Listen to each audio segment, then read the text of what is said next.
Figure it out. Hello, this is Adam Korlick with Figure It Out Productions. The following video is part of our Quick Shoot series and is intended to aid the Dreamcast and gaming community. The VGA adapter for the Sega Dreamcast. This is one of the most highly recommended pieces of Dreamcast hardware you could possibly own. Now there are different versions of this. In fact, there's an actual official Sega brand one. I do not have that. I have this one by Performance, and I also have some other one that I don't even know who made it, but it's inside my it's inside my Dreamcast kiosk, and yeah, it's really difficult to get out, so I'm not going to. But you know, this is based on those two. I guess I would recommend this one. Nothing wrong with the other one, but this is the one I use, and I can't compare it to anything else really. But I would highly recommend this unit. Reasons to get this. This will play almost all Sega Dreamcast games in essentially a 480p signal, something the Wii can barely do now. Most Dreamcast games are compatible with this naturally. Of the ones that are not, most of those can be forced into it. And I'll show you how to do that soon.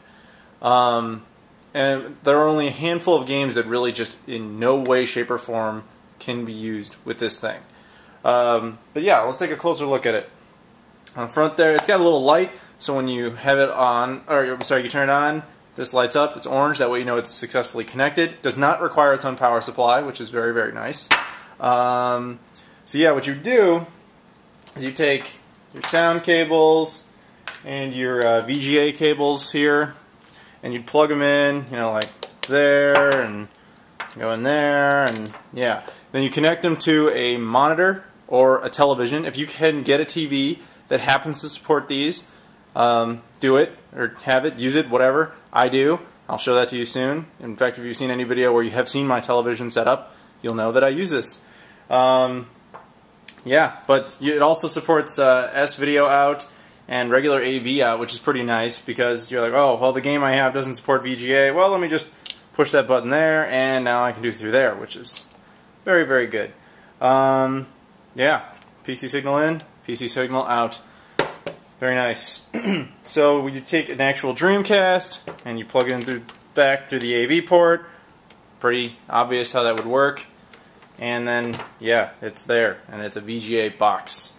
I said I would show you how to kind of force boot other games using the VGA adapter that aren't supposed to support it. Codebreaker for the Dreamcast. Unfortunately, I do not own a legit copy of this because a legit copy of Codebreaker is almost impossible to find. I would love to have one, but this is absolutely the best way to do this. Some people will tell you, like, oh, I'll use the force boot trick. I just, you know, turn it on, then quickly switch it over. That has never, ever worked for me. But this does. What you do is take your Dreamcast, and you would take your little Codebreaker, which I put on a mini disc because it's fun, and you'd turn that on, and it would all, you know, fire up, and Codebreaker would launch, and then it would say something like start game or whatever without cheat codes, which is exactly what you want to do. Much like a Game Shark, you know, you take this disc out, you put in your game that doesn't support it, run it. There's a pretty good chance that it'll support it. When I eventually do game reviews, which, depending on when you've seen this, I'm already doing them, or I haven't done them yet, I don't know, you'll find out, I guess, I don't know. I will mention in every single video if this needs to be done or not. But yeah, more on that eventually, or possibly already, depending on, like I said, when you've seen this. But there are also cool things you can do with this. If you know anything about wiring, using those, with that, you can do some cool stuff. Like this. Okay, so if you ever saw my dev kit video, which is that thing down there, a Sega Dreamcast dev kit, then you know that it has a natural VGA out capacity, which is pretty cool. And my regular Dreamcast you can see is over there, and the VGA box is back there somewhere. And they're all linked up. But I also have two televisions, alright? Right, one, obviously the big, nice one, and not as good one over there. And I have it all linked up in such a manner that when you turn on the dev kit, it shows up on both screens. And if you turn on the regular Dreamcast, it overrides the dev kit, and it shows up on both screens.